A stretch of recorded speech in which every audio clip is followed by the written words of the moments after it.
pues tuvo primero que haber formado esa acetilcolina.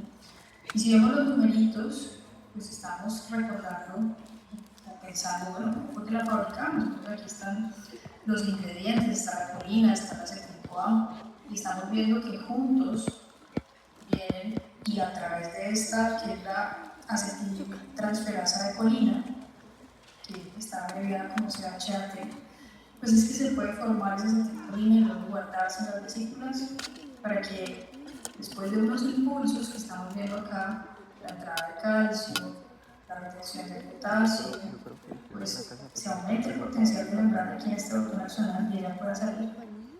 Cuando está por fuera es que puede unirse a su receptor, eso lo estamos viendo, este es el receptor de acetilcolina. Y estamos viendo cómo la acetilcolina se une específicamente a la subunidad alfa, ¿no? La subunidad alfa está por duplicado. Esto es un canal, en ningún momento la acetilcolina se está metiendo. Lo único que hace es cambiar la configuración de ese canal para que luego el que sí se puede meter, que es el sodio, pueda ingresar. Y una vez ingresa ese sodio, así como estamos viendo, si estamos siguiendo los numeritos de la mano, pues ese sodio va a cambiar el potencial de membrana allá dentro de la célula muscular y se va a hacer más positivo. Y conforme se va haciendo más positivo, pues entonces van a ocurrir otros fenómenos. Es que pues ese estado positivo del interior va a modificar otros canales de sodio que están en la membrana de la célula muscular. Y pues asimismo el sodio llama más sodio. Empieza a entrar sodio por estos canales dependientes de voltaje y entra más sodio, o sea, más cargas positivas al interior de esa célula muscular.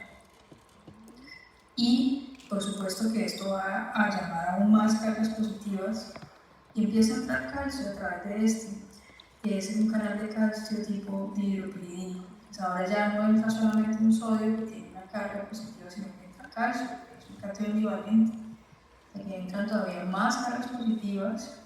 Y si nos fijamos, pues eso llama todavía más calcio porque desde el retículo sarcoplásmico empieza a liberarse más calcio a través de estos canales de riego 1. Entonces tenemos un ambiente muy positivo acá en el interior de la célula. Y con eso pues se va a favorecer todo el proceso de la contracción que ustedes ya pudieron estudiar. Ahora la pregunta es, ¿qué cosas deberíamos conectar aquí con la parte farmacológica?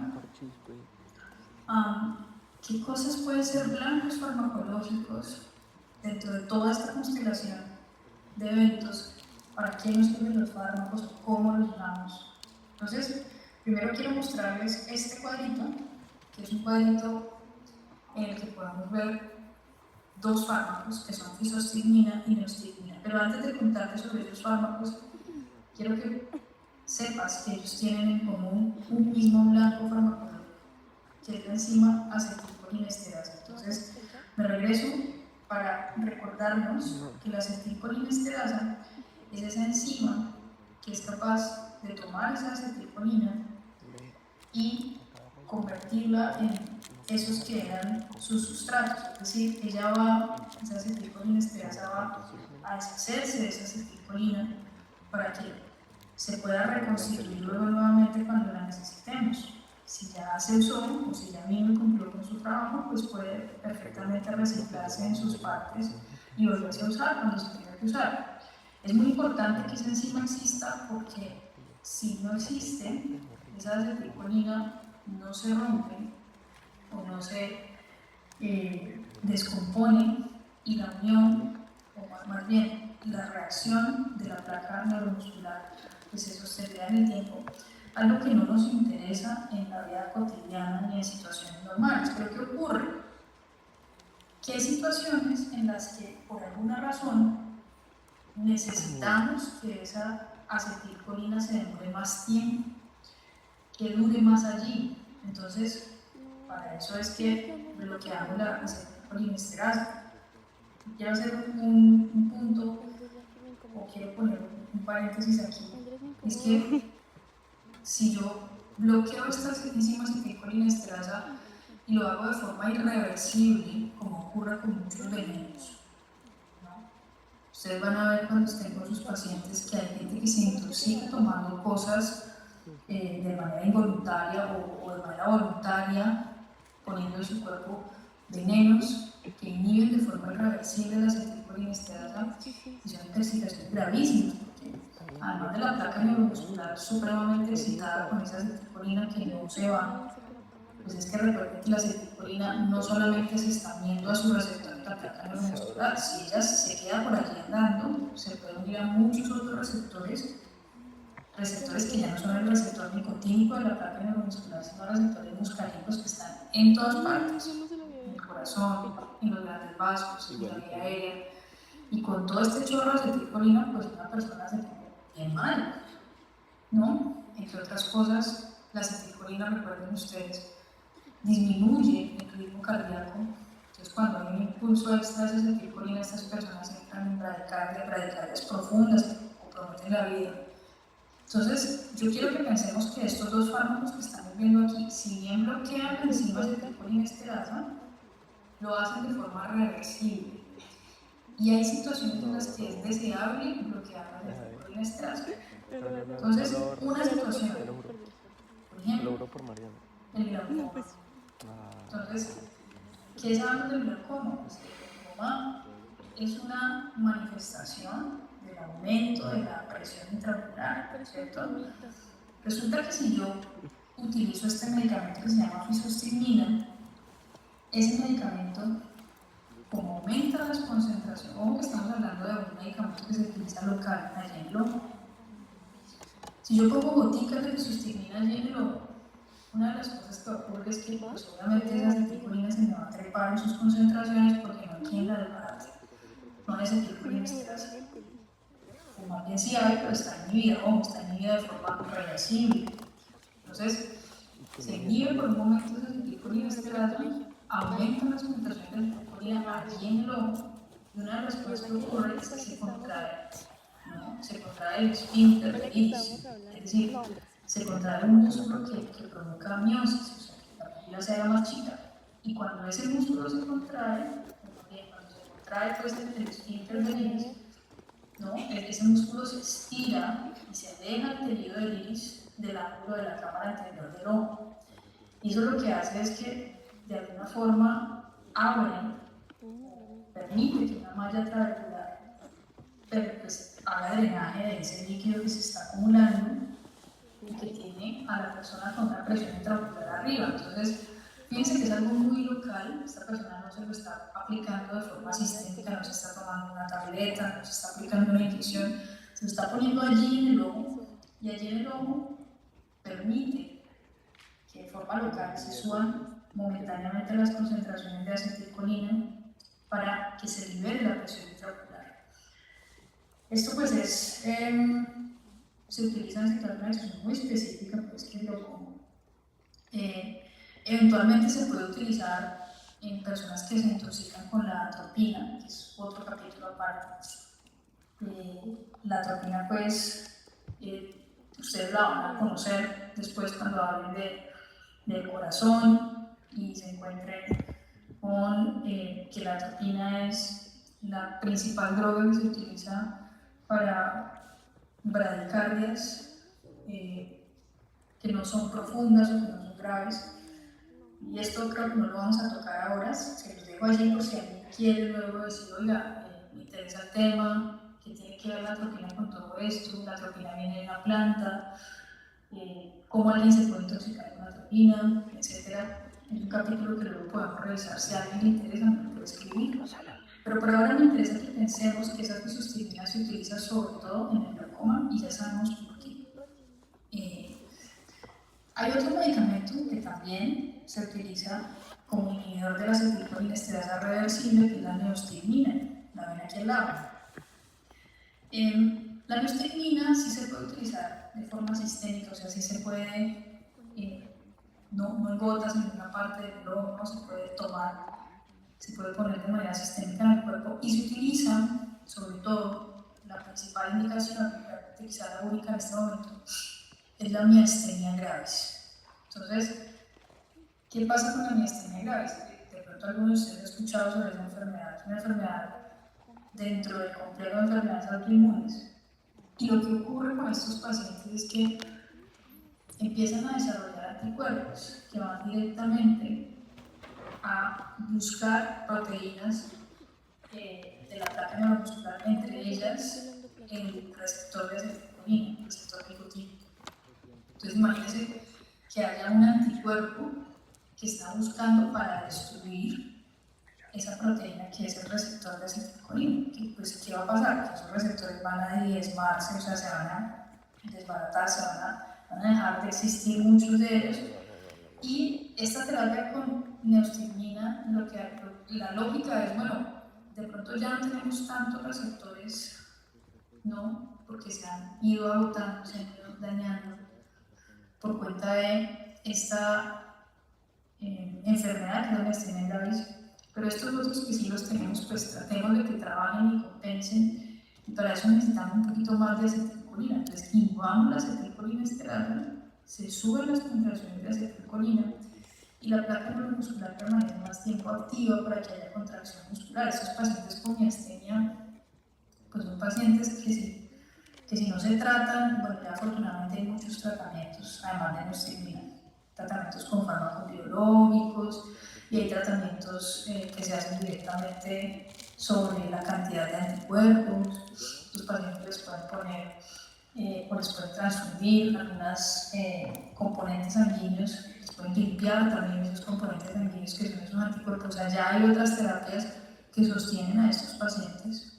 O sea, no es que el paciente sí o sí vaya a tener un desenlace fatal en corto tiempo porque ya hay terapias que sostienen buenas.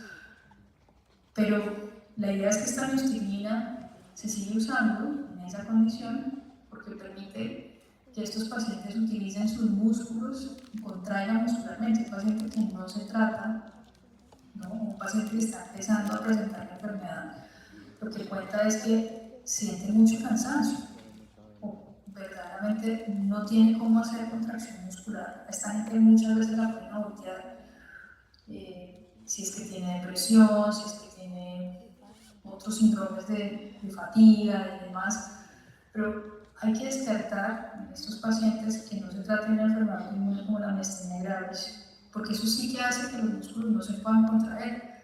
Entonces, cuando ya se ha hecho el diagnóstico, que es neostigmina es uno de los medicamentos que va a usar el paciente por largos periodos de tiempo para garantizar que esa placa neuromuscular pues, tenga cómo prenderse, cómo funcionar. ¿De acuerdo? Estos dos son los medicamentos que te quería contar sobre este blanco farmacológico que es la acetilcolinesterasa en condiciones, fíjate, muy específicas, pero ya entonces puedo empezar a decir, bueno, ya me hace sentido un poco toda esta historia que me contaron, ¿dónde puedo intervenir yo como médico cuando hay condiciones que, pues, que ponen a mi paciente enfermo? Ese es el primer blanco por el que quería pasar. Aquí también en este cuadrito pues hay algunas diferencias que se marcan entre un fármaco y otro, su estructura química, cómo se absorben, si llegan a tomarse por vía oral, si se absorben bien o no, si pasan a la autocefálica, si no lo hacen. Bien, entonces, agotado este blanco farmacológico, pensemos en otro blanco farmacológico de toda esta cantidad de cosas que aprendemos. Cuando yo hablo de blanco farmacológico, me estoy refiriendo a ese punto donde va a ir el fármaco. O sea, yo espero que el fármaco vaya a ese lugar. Obviamente tú sabrás que cuando te estás tomando un fármaco, el que sea, pues ese fármaco va a ese punto, sí, pero es que va a muchos otros puntos más. Sin embargo, cuando yo digo blanco farmacológico, es ese lugar donde esperamos terapéuticamente pueda actuar ese fármaco para poder encontrarnos con los beneficios de esa terapia. Pensemos entonces en otro blanco farmacológico, y ese blanco farmacológico del que queremos hablar es el receptor nicotínico, es decir, este que ya habíamos visto acá. Que vimos que era tipo canal, que tenía estas 5 subunidades, que la acetilcolina se unía a estas unidades, bueno, veámoslo. Y lo que quiero mostrarte en esta diapositiva son dos tipos de bloqueadores. Un bloqueador que se llama despolarizante y otro bloqueador que se llama no despolarizante. Entonces pongámoslo en contexto. ¿Yo para qué querría bloquear, qué quiero bloquear ese canal? O sea, ya habíamos dicho, yo por qué quiero bloquear la acetilcolinesterasa, bueno, pues porque necesito más acetilcolina, que me haga algo de esa placa neuromuscular, ¿bien? Ahora, yo por qué quisiera bloquear el receptor nicotínico, por qué quisiera bloquear ese receptor, qué necesidad tengo yo, en qué momentos quisiera yo bloquear ese receptor. Pues aquí la respuesta es, bueno, pues si yo bloqueo esto, si este receptor no me permite la entrada del sol, por lo que sea, yo no voy a tener actividad de la placa neuromuscular. Y hay momentos en los que yo quiero no tener actividad de la placa neuromuscular.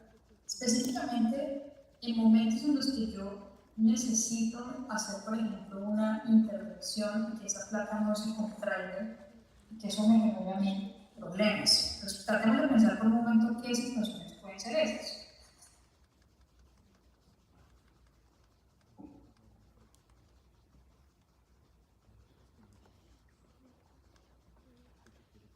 En primer lugar, se nos ocurre, bueno, quitar una cirugía, ¿no?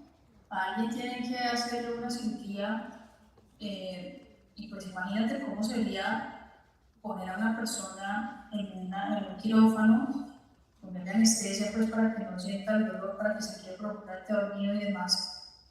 Pero intentar abrir con un bisturí un abdomen, y recuerda que cuando una de las cosas que pasa con el músculo es que cuando tiene una herida, cuando es agraviado, cuando tiene pues una injuria, lo que hace es contraerse. Entonces imagínate tratar de pasar un bisturí por un músculo que se contrae. Eso sería terrible, porque le haría un daño muy grave al paciente. Entonces, la primera cosa que se nos ocurre es, bueno, yo quiero relajar el músculo porque voy a hacer un procedimiento sobre él y para eso puedo utilizar estos bloqueadores de placa neuromuscular. En otra situación también podría ser, bueno, quitar una intubación orotraqueal o hacer una vía aérea avanzada cuando todos esos músculos de la vía aérea y de la vía digestiva se contraen inmediatamente. Yo trato de poner un tubo, pues eso puede causar lesiones en el paciente, puede causar luego dolor. Entonces, pues también convendría pensar, pongamos un relajante de placa neuromuscular mientras atravesamos el tubo, que es un procedimiento corto, y bueno, quizás le vaya mejor al paciente si está relajado. Entonces, estos son usos que le podemos dar a esos bloqueadores de placa neuromuscular o bloqueadores del receptor nicotínico. Entonces, lo que queremos distinguir ahora son dos tipos de bloqueadores. Un bloqueador que se llama no despolarizante y un bloqueador que se llama despolarizante. Entonces esta figura lo que hace es representarte la membrana de la célula muscular, el receptor nicotínico, la acetilcolina, la acetilcolinesterasa, ¿cierto? Y te está mostrando los puntos de anclaje, ¿no?, de la acetilcolina y qué pasa cuando se abre el receptor y cuando se cierra el receptor. Aquí me están, no sé si me están escuchando bien, yo creería que sí, voy a seguir.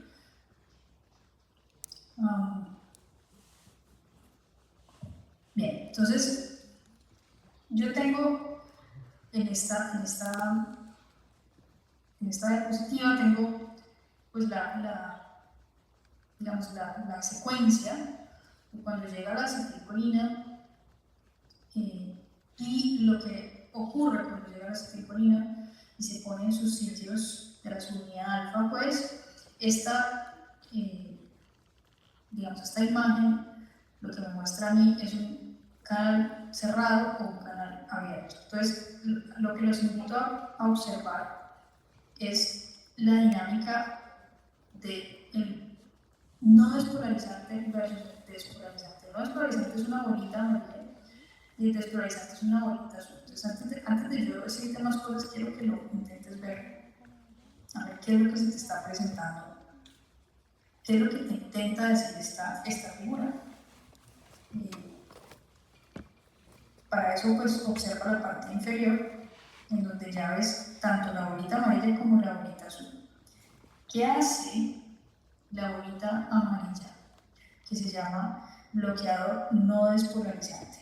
Entonces, fíjate que el bloqueador no es polarizante, ¿no? Cuando tú lo ves, el bloqueador no es polarizante, ¿dónde se vino a parar? Él se vino a parar exactamente en esos sitios donde se iba a parar la acetilcolina. Él se iba a parar allí. Y conforme se iba a parar allí, pues la acetilcolina, pues nada, no tuvo manera de pararse en su sitio, es el que le permite al receptor cambiar, fíjate. Y pues esa compuerta que cierra ese canal, pues nunca se va a desplazar y por ende esos iones de sodio jamás van a venir. Entonces tú dices, muy bien, entonces este amarillito que es el bloqueador no despolarizante lo que hizo fue impedir que la acetilcolina viniera y por tanto pues impedir que ese canal se abriera. Si no se abre, una entrada de sodio y nunca se despolarizó esa célula del músculo esquelético. Entonces no hubo despolarización. Pues esto se entiende y bueno, era lo que queríamos, que por algún momento o situación hubiese relajación de la placa neuromuscular y para eso necesitamos que no haya despolarización. Muy bien. Ahora, ¿qué estoy viendo con este que es el azul, que se llama bloqueador despolarizante? Para eso te voy a dar una pista, y es que ese bloqueador despolarizante se llama, el que tenemos y utilizamos se llama succinilcolina. Entonces tú escuchas el nombre y dices, bueno, esto suena muy parecido a la acetilcolina, parecidísimo, succinilcolina. Y fíjate que cuando tú lo ves a ese fármaco que es la succinilcolina, cómo actúa en el receptor, fíjate que viene, se une donde se uniría la acetilcolina y, oh sorpresa, se abre o cambia, fíjate que la compuerta se retira y cambia, ¿no? la estructura para que se abra el canal. Entonces, cuando se abre ese canal, ¿no? Hay una entrada, no es una entrada, mira, no es una entrada como la que se da cuando el canal está abierto de sodio, pero de todas maneras entra sodio. Resulta que ese bloqueador despolarizante en alguna medida hace que se abra el canal, pero también en alguna medida puede unirse a la compuerta, de modo que no entre sodio en esa magnitud en la que entraría si esa compuerta estuviera completamente despejada. Entonces, fíjate, si entra sodio, ¿no? Y por eso decimos que es un bloqueador despolarizante, pero no entra en demasía. Y lo que quiero decirte luego, y es, tú te preguntas, bueno, espérate, pero si me estás diciendo que es despolarizante es porque finalmente con la entrada de sodio que hay sí puede inducirse una despolarización. Es correcto. Entonces tú me dices, bueno, si se induce la despolarización, pues no logré mi objetivo, porque lo que yo quería era que no hubiese contracción de la placa. Y entonces allí tengo que decirte que cómo se sostiene una contracción o cómo pasa que hay una contracción. Entonces, recuérdate que para que haya una contracción tiene que haber un fenómeno de despolarización y luego un fenómeno de repolarización. Es decir, tiene que haber una despolarización al interior de la célula, pero después una repolarización para que pueda haber otra contracción. Si yo dejo que entre sodio, muy poco sodio, pero lo hago de manera constante en el tiempo, ese interior de la célula realmente nunca va a poder repolarizarse y no se puede sostener una contracción en el tiempo. Es decir, yo veo que hay una contracción inicial, pero luego, como no hay repolarización, no puedo hacer nuevas contracciones. Y lo que uno observa en el paciente es que puede haber un momento de contracción seguido de un periodo de relajación. ¿Cuánto tiempo va a ser? Pues la vida media de ese fármaco. La succinilcolina tiene una vida media muy cortica, de minutos.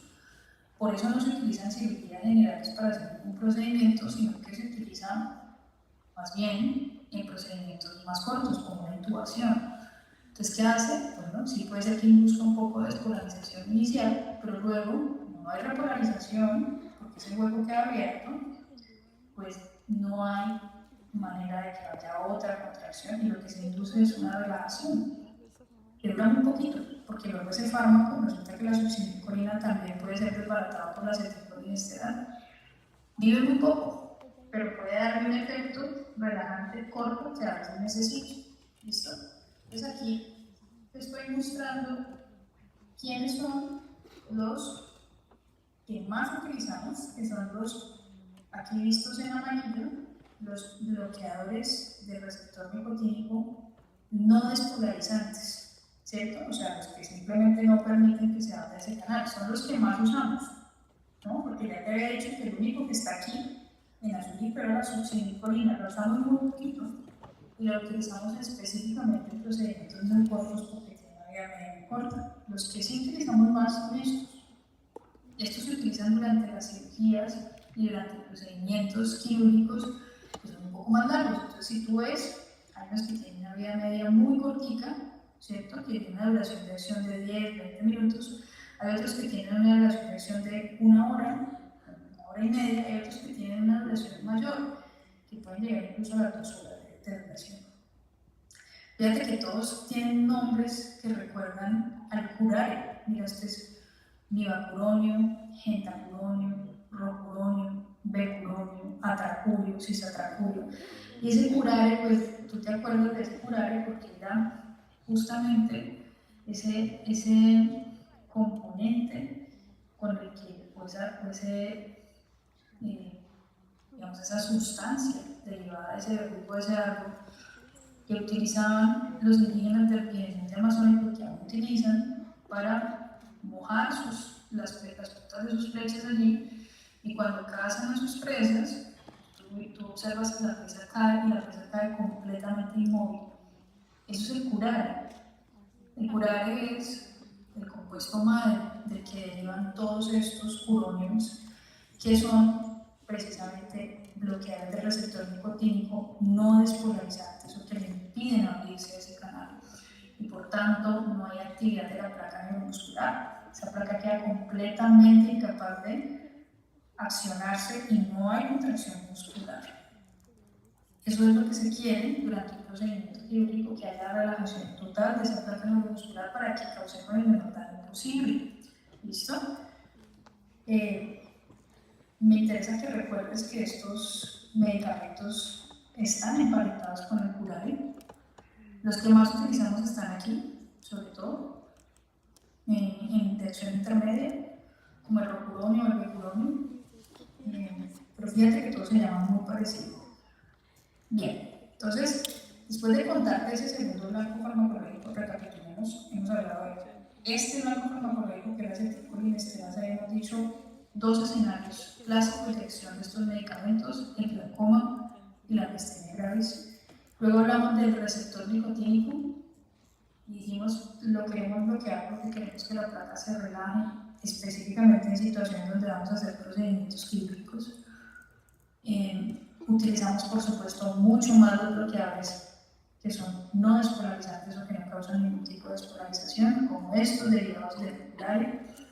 Y finalmente hablemos de otro blanco farmacológico, que es el complejo Schneider. Entonces, si te acuerdas, ese complejo Schneider es muy importante porque el complejo Schneider es el que puede acercar. Nosotros veíamos aquí cuando recién empezamos que las vesículas de acetilcolina estaban de alguna forma dispersas en ese botón sináptico y había que traerlas de alguna manera para que pudieran venir y fusionar su membrana con la membrana de este botón. Y una vez ocurre esa fusión es que podemos tener acetilcolina efectivamente saliendo a la hendidura. Entonces, ese complejo Schneider es muy importante porque es el que amarra o el que conduce, ¿no?, esa vesícula para que pueda unirse en su membrana con la membrana del botón accional y liberar la acetilcolina.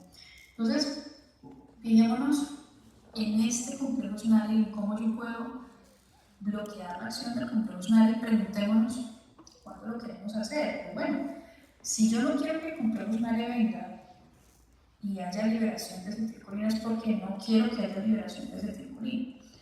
Y si no hay liberación de acetilcolina, pues no arranca para nada todo mi proceso de la placa neuromuscular.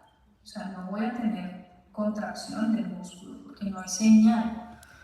¿Cuándo quiero eso? Bueno, fíjate que el medicamento que te estoy mostrando aquí es la toxina botulínica. Específicamente te estoy mostrando la toxina botulínica tipo A o el A. ¿Y por qué utilizamos toxina botulínica? Seguramente tú lo tendrás más presente porque pues, lo has escuchado en procedimientos estéticos.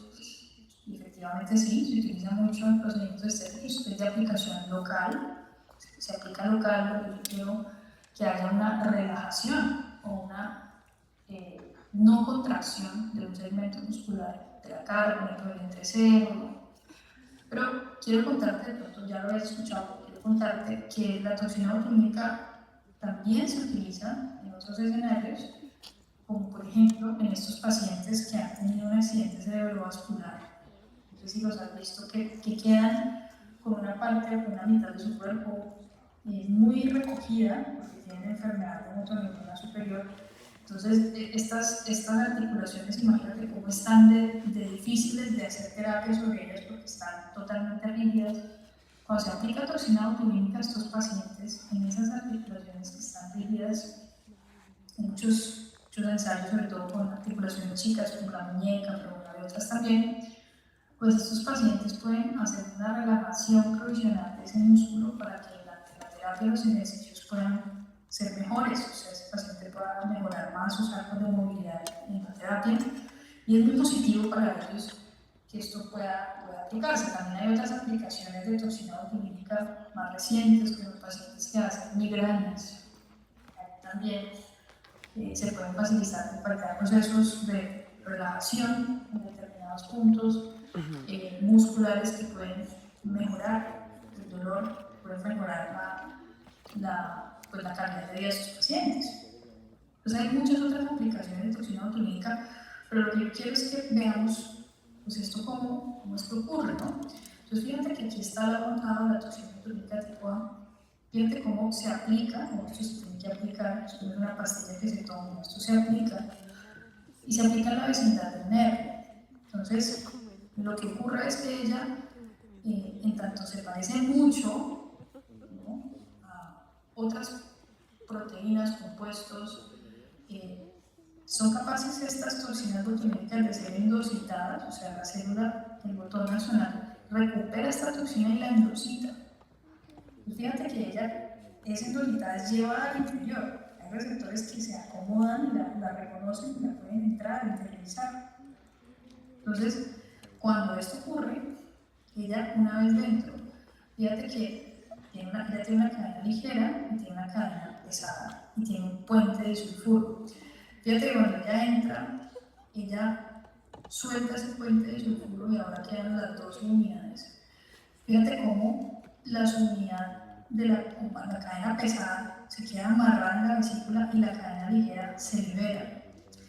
Mira que cuando esa cadena ligera se libera de la vesícula, ella viene directamente a hacer una disrupción del complejo Schneider. Mira que el complejo Schneider, aquí está la sinatorelina, ¿cierto? Aquí están las SLAT25, la VAMP, ellas están listas para armarse y llevarse la vesícula acetilcolina, amarrarla a la membrana del botón axonal y pues permitir que se exocite esa acetilcolina. Pero fíjate que esa cadena ligera una vez dentro del axón, fíjate cómo viene y hace una disrupción, no permite que se complejo Schneider.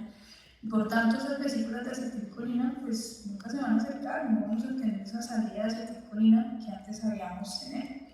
Y pues no se va a estimular el receptor de acetilcolina, no va a haber contracción, ¿cierto? En esta gráfica además nos están hablando de cambios macroscópicos, de cambios microscópicos y de cambios moleculares, ¿cierto? Entonces, pues la idea es que estos medicamentos pueden disminuir la espasticidad y aumentar el rango de movilidad. Entonces esto puede ayudar a que haya una recuperación facial mucho más rápida en el tiempo, ¿no? Y bueno, otros cambios más chicos, ¿no?, a nivel molecular que se pueden registrar con esta reducción del complejo Schneider. Este es el último blanco farmacológico que te quería contar, para que tengas presente todo lo que puedes hacer tú desde la terapéutica, el médico, con esto que es la placa neuromuscular, esto que ya aprendiste. Entonces, pues era lo que quería contarte. No sé si tienes alguna pregunta tengo el espacio para hacerlo.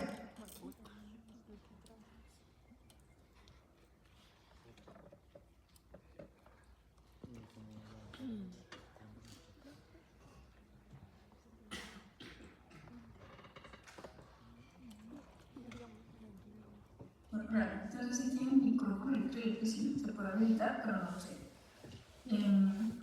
Lo que voy a hacer es que voy a ponerte nuevamente en mi pantalla, voy a escribirte el correo electrónico. Porque si tienes alguna pregunta la puedes hacer allí. Pues permíteme un momento.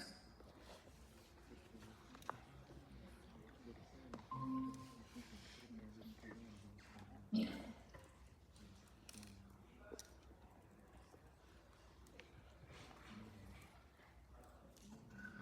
Este es mi correo electrónico. Entonces, si tú tienes alguna pregunta, si hay algo que quisieras aclarar, por favor déjame saber. Estos días pues estoy en incapacidad médica, pero puedo ver cuáles han sido tus dudas y si puedo apoyarte, pues aquí estoy. ¿Listo?